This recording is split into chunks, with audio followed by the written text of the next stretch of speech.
Even though only the foundations exist today, much is known about the appearance and interior of the former Schwedt Synagogue.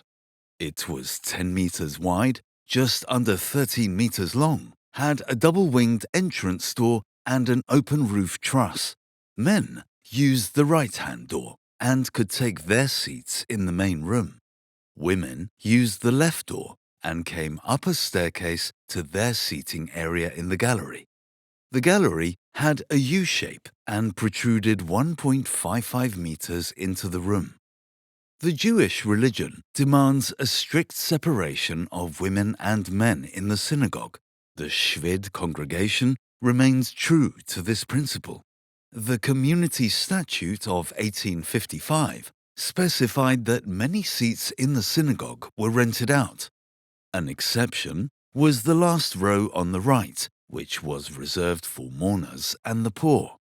The Schwed synagogue had 71 seats, and 4 thaler had to be paid for the best rows of seats.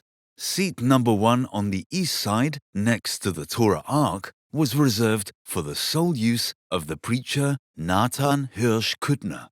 We also know that the Torah Ark of that time, in which the Torah scrolls were kept, had ornaments with gilded crowns and gilded leaves. It was also decorated with 2 lions and gilded Hebrew inscriptions.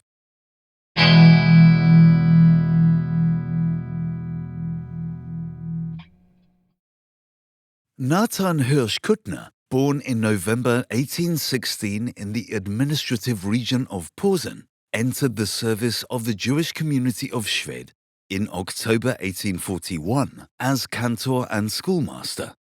Initially, he lived in an attic room in the Jewish school. After his official appointment as rabbi in 1846, he received a permanent contract and a fixed salary. During Kuttner's tenure, major building projects of the Jewish community were realized.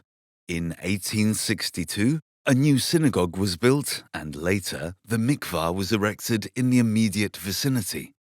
In addition, a caretaker's house was constructed in the Jewish cemetery.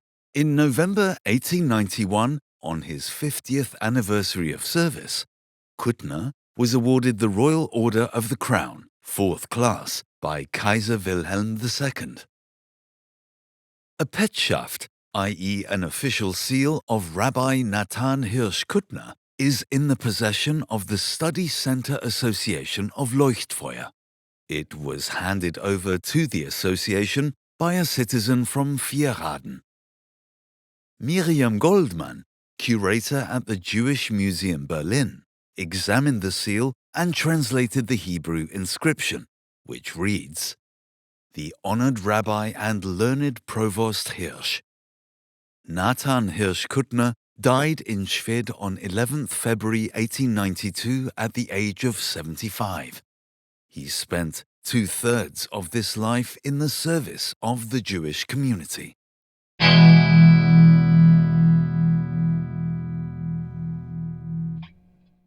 Rabbi Sigmund Jampel was another important personality in the Schwed community.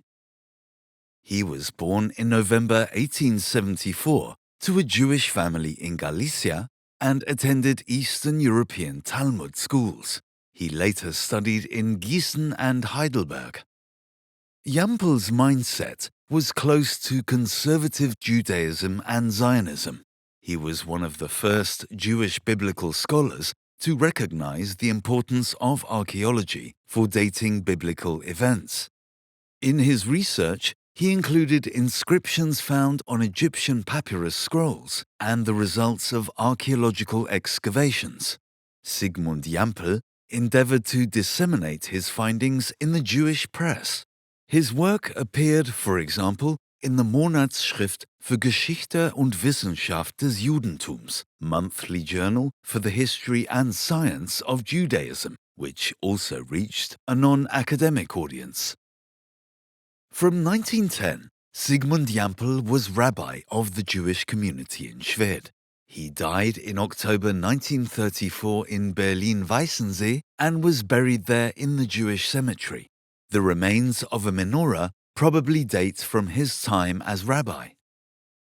Part of the seven-armed Jewish candelabrum was discovered by the Study Center Association of Leuchtfeuer and salvaged from a rubbish pit created during the construction of a retirement home in the center of Schwedt. Along with the Star of David, the menorah is an essential symbol of Judaism. A menorah illuminated the Temple of Jerusalem, and the description of how the golden candelabrum should appear is said to have been given to Moses personally by God. The menorah is depicted on the Israeli national coat of arms. A large, wrought iron menorah stands in front of the Israeli parliament, the Knesset.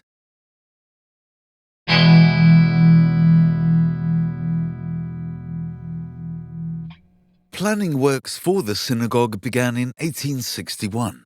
In May 1862, the congregation bought a garden plot in front of the Berlin Gate for the price of 1,000 Reichsthaler. The ceremonial laying of the foundation stone took place on 9th of July 1862, to which representatives of the city were invited. Master Mason Michaelis worked quickly so that the synagogue could be consecrated on 18th of September 1862. For the dedication ceremony, the elders carried the Torah scroll from the congregation's meeting room to the new synagogue. After being revolved 3 times and rolled up, it was placed in the ornate shrine. 11 years later, the synagogue was modernized inside and received gas lighting.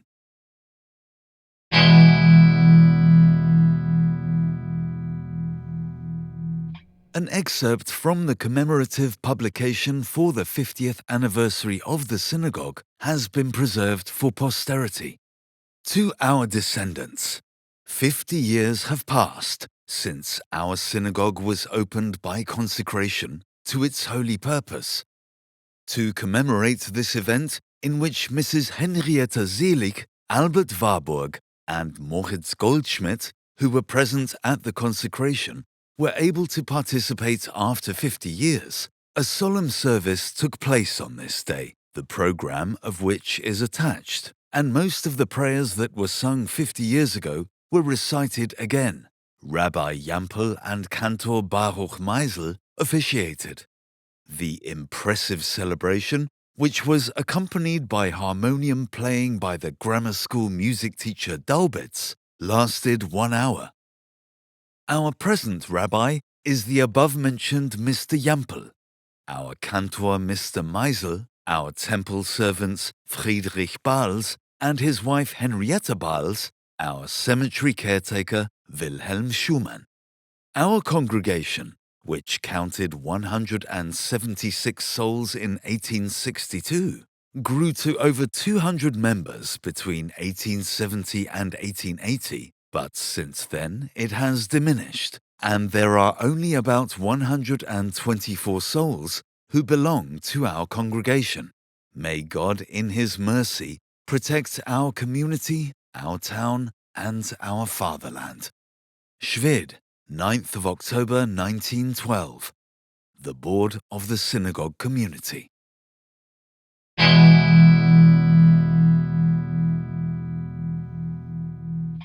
Repressive measures against the Jewish population began when the National Socialists, the Nazis, seized power. During the terror of the pogrom night on 9th of November 1938, shops were attacked and Jewish citizens threatened. On the same day, the Schwedt synagogue was stormed. It was not burned down, as was the fate of many other Jewish places of worship in Germany. However, since a fire could have spread to the surrounding tobacco buildings and the petrol station on Karlsplatz, the wall and part of the synagogue were pushed in with heavy equipment and destroyed. The demolition of the remains of the building and the leveling of the area occurred later.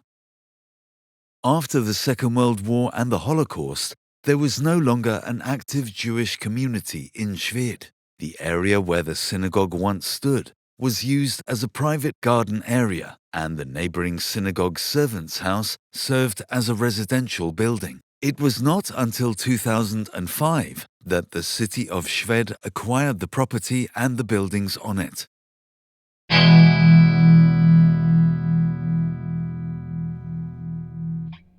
In 2010, the synagogue servants' house and the mikvah were opened as the new Jewish museum after extensive restoration that followed the preservation order.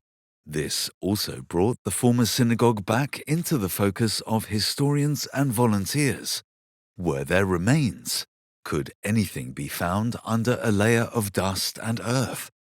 With their combined efforts, the volunteers of the Museum Sponsors Association and the archaeologist Eckhard Walter uncovered the foundations of the former place of worship in the summer of 2012. First, the discovery was examined archaeologically and secured provisionally. The appearance of the synagogue was ascertained from an artisan's drawing dating to the early 1860s. This information was used to create an animation model of the house of worship. The question arose as to how to proceed with this historical treasure. Should it be protected with a simple roofing over of the foundations, or shall the building be reconstructed?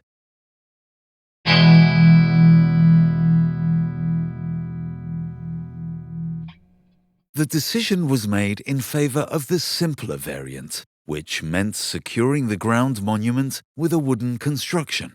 The roofing was made possible by European funding and cooperation with the Polish partners from the International Center for Interdisciplinary Studies in Kulice. After all the paving stones had been measured and mapped precisely, the ground could be carefully lifted.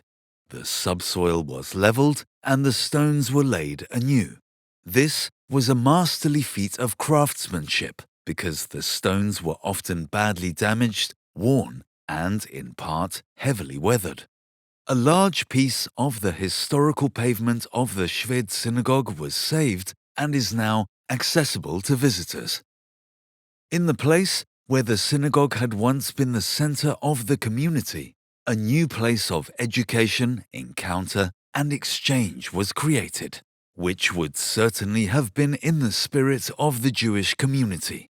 The opening of the new site took place in the presence of the Minister-President Dr. Dietmar Woidke on 27th of August 2021.